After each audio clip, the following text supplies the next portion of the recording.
La mayoría de las personas no han leído la Biblia de principio a fin, y quienes lo han hecho se encuentran con pasajes insólitos y difíciles de entender. Incluso cuando se enseña la Biblia, no se mencionan estos pasajes porque son difíciles de explicar. Aunque estos textos pueden parecer extraños, tienen un significado oculto. Hoy desvelamos las 10 partes más extrañas de la Biblia y su interpretación. 1. Las piedras que permiten conversar con Dios. En la Biblia aparecen en diversas ocasiones unas piedras misteriosas conocidas como el Urim y Tumim.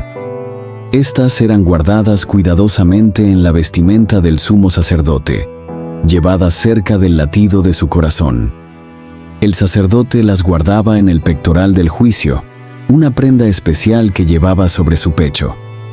La función principal del Urim y Tumim era consultar la voluntad de Dios de forma directa, y la Biblia relata su uso en múltiples ocasiones. En el libro de Samuel, David huía del rey Saúl, quien lo perseguía con la intención de matarlo. Estando en el desierto, David se enteró de que los filisteos estaban atacando la ciudad de Keila y saqueando sus graneros. Ante esta situación crítica, David sintió la necesidad de actuar, pero también de buscar la dirección de Dios. Llamó a Abiatar el sacerdote, quien llevaba el efod, vestidura sagrada que contenía el Urim y Tumim. Mas entendiendo David que Saúl ideaba el mal contra él, dijo a Abiatar: «Trae el efod». Entonces David hizo preguntas muy específicas a Dios a través de este medio. Primero preguntó: ¿iré a atacar a estos filisteos? Y Jehová respondió: «Ve, ataca a los filisteos y libera a Keila». Sin embargo, los hombres de David tuvieron miedo. Así que David volvió a consultar a Jehová, y después de que Dios reafirmara su apoyo, fueron a Keila, lucharon contra los filisteos y salvaron a sus habitantes. Pero la consulta no terminó ahí. Más tarde, cuando Saúl planeaba ir a Keila para atrapar a David, este nuevamente recurrió al Urim y Tumim. ¿Descenderá Saúl a Keila como tu siervo ha oído? Y Jehová dijo: «Sí, descenderá». ¿Me entregarán los hombres de Keila a mí y a mis hombres en manos de Saúl? Y Jehová dijo: «Os entregarán». Gracias a esta guía misteriosa, David y sus hombres escaparon de Keila a tiempo, evitando caer en manos de Saúl. Incluso el rey Saúl usó este medio para consultar a Dios, y el resultado fue sorprendente. Revelaron que su propio hijo Jonatán había violado una orden real. Durante una feroz batalla contra los filisteos, Saúl impuso un juramento a su ejército: «Maldito sea el varón que coma pan antes del anochecer, hasta que haya tomado venganza de mis enemigos». Pero Jonatán, que no había oído el juramento de su padre, encontró miel en el bosque, comió un poco y recuperó fuerzas. Más tarde, cuando Saúl quiso consultar a Dios mediante el Urim y Tumim sobre si debía continuar la persecución de noche, Jehová no le respondió. Este silencio divino alarmó a Saúl, quien interpretó que había pecado en el pueblo. Determinado a encontrar al culpable, recurrió de nuevo al Urim y Tumim y declaró que, incluso si la culpa recaía sobre su hijo Jonatán, éste moriría. El Urim y Tumim señaló primero a Saúl y a Jonatán, y luego directamente a Jonatán. «Echad suertes entre mí y Jonatán», dijo Saúl. Y la suerte cayó sobre Jonatán. Se descubrió que había probado la miel, rompiendo sin saberlo el juramento. Atado a su palabra y al juicio divino, Saúl sentenció a muerte a su hijo. «Indiscutiblemente morirás, Jonatán», dijo. Pero el pueblo intercedió valientemente por Jonatán, argumentando que había obrado con Dios y logrado una gran victoria para Israel. Así rescataron a Jonatán y no murió. Este episodio revela la severidad con la que se tomaban los juramentos y las consultas divinas. Ve la espalda de Dios. En el libro del Éxodo, Moisés pidió ver la gloria de Dios. Tras haber intercedido por el pueblo de Israel y gozar de una comunión única con Jehová, Moisés se atrevió a hacer una petición arriesgada. Te ruego que me muestres tu gloria. La respuesta de Dios fue solemne. Le indicó a Moisés que pasaría delante de él para que pudiera verlo, pero añadió una advertencia trascendental. No podrás ver mi rostro, porque no me verá hombre y vivirá. Sin embargo, en un acto de extraordinaria gracia hacia su siervo, Dios le concedió a Moisés una experiencia sin igual. Le permitió ver su espalda. Para ello, le instruyó que se colocara sobre una peña y le dijo: «Y cuando pase mi gloria, yo te pondré en una hendidura de la peña, y te cubriré con mi mano hasta que haya pasado. Después apartaré mi mano, y verás mis espaldas, mas no se verá mi rostro».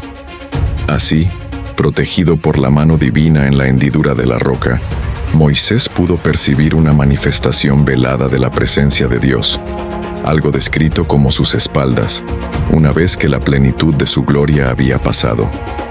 Esta descripción, en la que se le atribuyen formas humanas a Dios, ha sido fuente de profunda reflexión.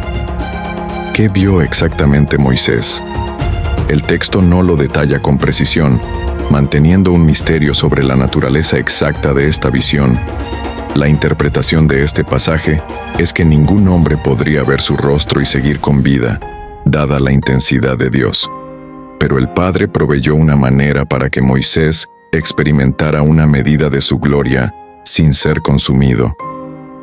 6. Jesús escribe en la arena y contradice el Antiguo Testamento. El Antiguo Testamento describe castigos severos para ciertos pecados, en su esfuerzo por establecer una sociedad ordenada bajo el pacto con Dios.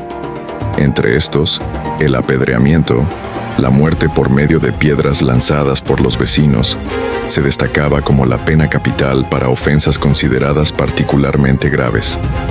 Delitos como la blasfemia, la idolatría, la hechicería o ciertos pecados sexuales como el adulterio podían acarrear esta sentencia. La intención era purgar el mal de en medio del pueblo y mantener la santidad del pacto. Un ejemplo directo de su aplicación se narra en el libro de Números. Se cuenta que, mientras los israelitas estaban en el desierto, encontraron a un hombre recogiendo leña en el día de reposo, una actividad prohibida por la ley. El hombre fue llevado ante Moisés. Tras consultar a Jehová sobre qué se debía hacer, la orden divina fue clara. El hombre debía morir apedreado por toda la congregación fuera del campamento, y así se hizo, cumpliendo el mandato del Señor. Este relato ilustra la seriedad con la que se tomaba la observancia de la ley en aquellos tiempos. Sin embargo, cuando llegamos al Nuevo Testamento, encontramos un episodio transformador de Jesús que cambia la interpretación de este castigo. En el Evangelio de Juan, se relata cómo los escribas y fariseos trajeron ante Jesús a una mujer sorprendida en el mismo acto de adulterio. La colocaron en medio, y citando la ley de Moisés que ordenaba apedrear a tales mujeres, le preguntaron a Jesús qué creía que debía hacerse. Jesús, en lugar de dar una respuesta inmediata, se inclinó y escribía en el suelo con el dedo como si no los oyera. Ante la insistencia de ellos, se incorporó y pronunció unas palabras que aún hoy se dicen como refrán: «El que de vosotros esté sin pecado, sea el primero en arrojar la piedra contra ella». Y volviéndose a inclinar, siguió escribiendo en tierra. Los acusadores. 7 maldice y destruye una higuera. Los evangelios de Marcos nos presentan una conducta poco habitual en Jesús: la maldición de una higuera. Sucedió durante los días previos a su pasión, cuando Jesús y sus discípulos se dirigían de Betania a Jerusalén. El relato cuenta que Jesús sintió hambre, viendo a lo lejos una higuera frondosa y con hojas, lo cual podría sugerir la presencia de fruto temprano. Se acercó para ver si encontraba algo en ella. Al llegar, sin embargo, no halló más que hojas. Ante esta esterilidad, Jesús pronunció palabras directas y tajantes dirigidas al árbol: «Nunca jamás coma nadie fruto de ti». Lo realmente curioso es que el propio Marcos aclara que la higuera no tuviera frutos era normal, pues no era su temporada. Pero cuando llegó a ella, nada halló sino hojas, pues no era tiempo de higos. Los discípulos oyeron esta declaración. Al pasar de nuevo por el mismo lugar, o inmediatamente, según el relato de Mateo, los discípulos vieron con asombro que la higuera se había secado desde las raíces. Este acto de Jesús, maldecir un árbol por no tener fruto, especialmente cuando el propio Evangelio indica que no era su temporada, ha sido objeto de múltiples interpretaciones y ha desconcertado a muchos. No se trata de un simple arrebato de hambre, sino de una acción cargada de simbolismo. Maldice y destruye una higuera. Los evangelios de Marcos nos presentan una conducta poco habitual en Jesús: la maldición de una higuera. Sucedió durante los días previos a su pasión, cuando Jesús y sus discípulos se dirigían de Betania a Jerusalén. El relato cuenta que Jesús sintió hambre. Viendo a lo lejos una higuera frondosa y con hojas, lo cual podría sugerir la presencia de fruto temprano, se acercó para ver si encontraba algo en ella. Al llegar, sin embargo, no halló más que hojas. Ante esta esterilidad, Jesús pronunció palabras directas y tajantes dirigidas al árbol: «Nunca jamás coma nadie fruto de ti». Lo realmente curioso es que el propio Marcos aclara que el hecho de que la higuera no tuviera frutos era normal, pues no era su temporada. Los discípulos oyeron esta declaración. Al pasar de nuevo por el mismo lugar, o inmediatamente según el relato de Mateo, los discípulos vieron con asombro que la higuera se había secado desde las raíces. Este acto de Jesús, maldecir un árbol por no tener fruto, especialmente cuando el propio Evangelio indica que no era su temporada, ha sido objeto de múltiples interpretaciones y ha desconcertado a muchos. No se trata de un simple arrebato de hambre, sino de una acción cargada de simbolismo. Los eruditos y teólogos a menudo señalan que en el Antiguo Testamento la higuera era usada frecuentemente como símbolo de la nación de Israel. La higuera frondosa y llena de hojas que prometía fruto pero no lo ofrecía, se interpreta como una representación del estado espiritual de gran parte de Israel en tiempos de Jesús, particularmente de su liderazgo religioso. Existía una apariencia externa de piedad y fe, pero a menudo faltaba el fruto genuino de la fe. La llegada de Jesús a Jerusalén y su lamento por el estado de la ciudad ocurren en este mismo marco temporal, reforzando la idea de un juicio divino sobre la esterilidad espiritual. 8. La segunda muerte, después del infierno. La Biblia describe el destino final y eterno para aquellos que se oponen radicalmente a Dios y persisten en la maldad. Se describe como un lugar que arde con fuego y azufre, simbolizando un castigo completo, definitivo, y la denominada segunda muerte. Este lugar aparece en la Biblia en múltiples ocasiones y se describe quiénes son los que serán arrojados allí. La primera mención de este lugar ocurre tras la gran batalla final, comúnmente asociada con Armagedón, narrada en el Apocalipsis. Allí se relata que la bestia y el falso profeta, quien engañó al mundo para que adorara a la bestia, son capturados. El texto dice claramente que estos dos fueron lanzados vivos dentro de un lago de fuego que arde con azufre.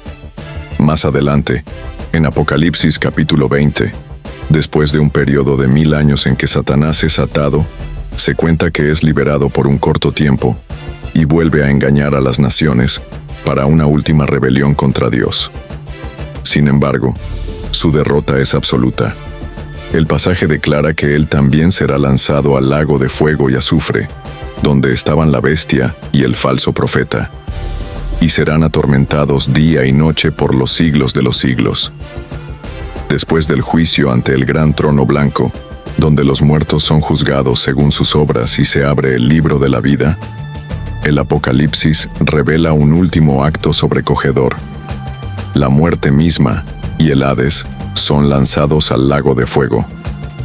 Esto significa la aniquilación final de la muerte como poder.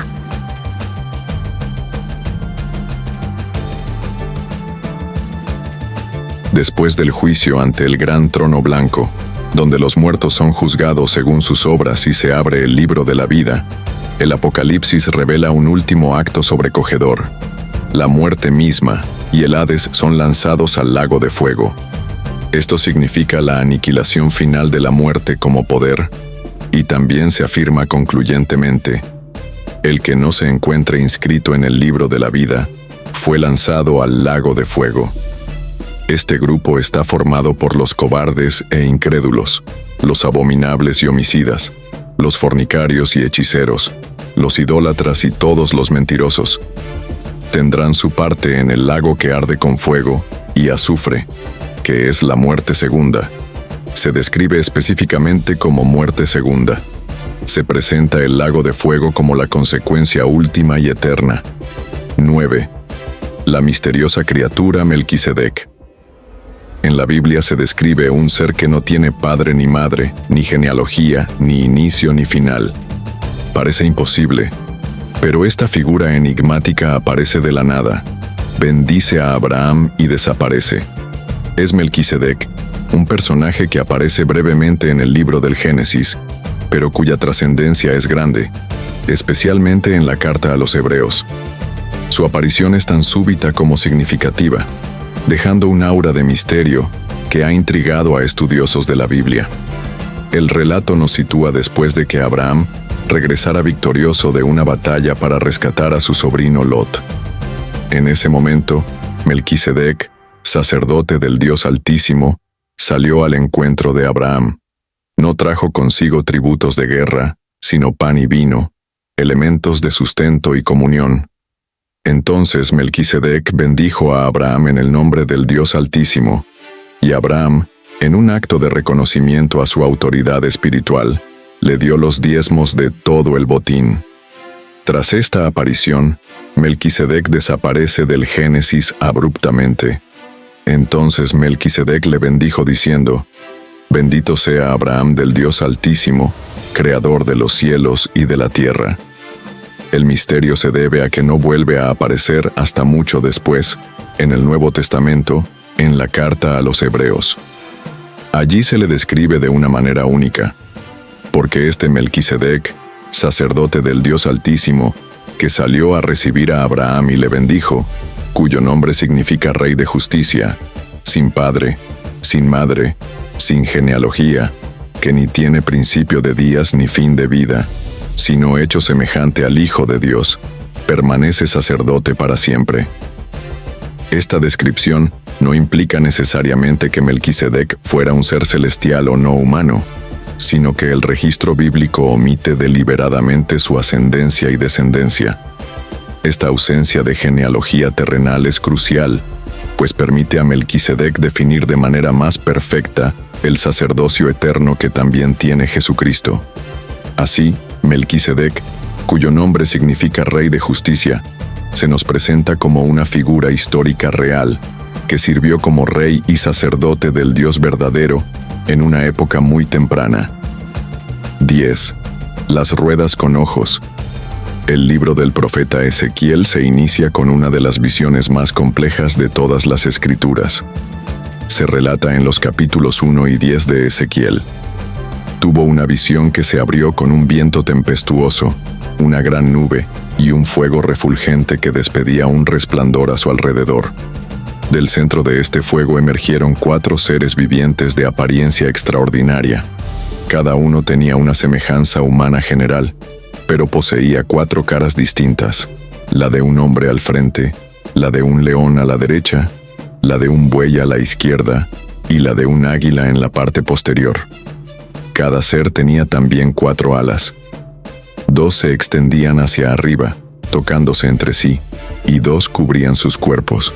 Sus piernas eran rectas y sus pies semejantes a las pezuñas de un becerro, relucientes como bronce bruñido.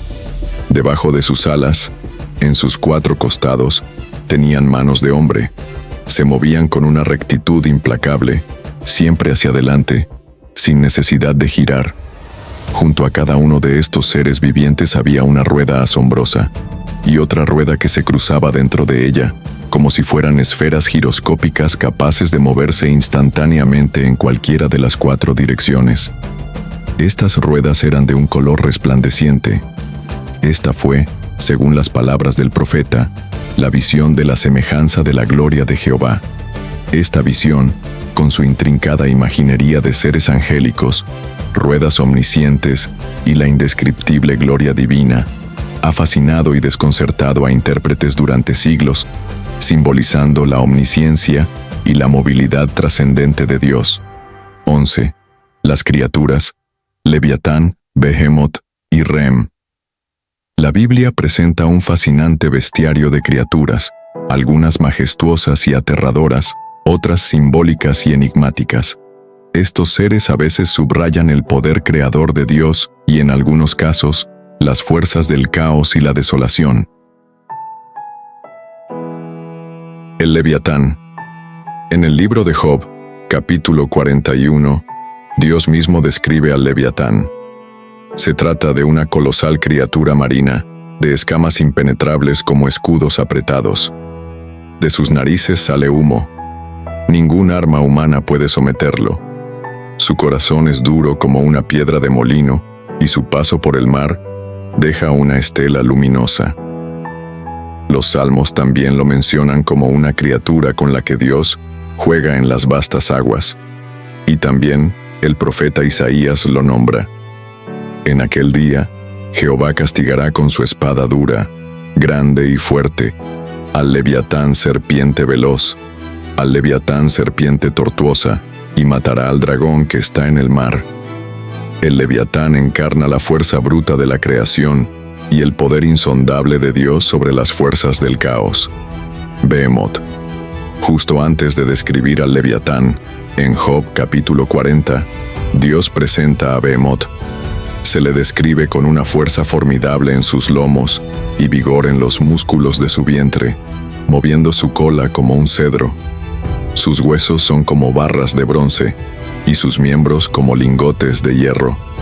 Aunque se le ha intentado identificar con animales conocidos como el hipopótamo o el elefante, la descripción bíblica le otorga características que parecen excederlas, presentándolo como una obra maestra del poder creador de Dios en la tierra, una criatura majestuosa que solo su Hacedor puede controlar.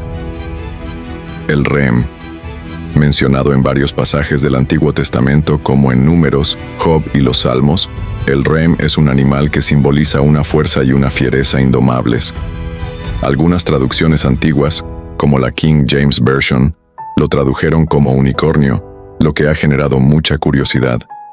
Sin embargo, la erudición moderna se inclina a identificarlo con el buey salvaje, de gran tamaño y poderío, ya extinto. La Biblia lo usa para ilustrar la fuerza de Dios o la naturaleza indómita que solo Él puede someter. En Job 39, Dios pregunta retóricamente, ¿querrá el Rem servirte a ti o quedar junto a tu pesebre? Si estos pasajes te interesaron, prepárate, porque lo que acabas de ver es solo la antesala a enigmas aún más profundos que la Biblia oculta. Una simple lista de nombres en la Biblia esconde un mensaje divino codificado, una frase con un significado trascendental. Haz clic en el video en pantalla para descubrir ese mensaje oculto y otros secretos increíbles.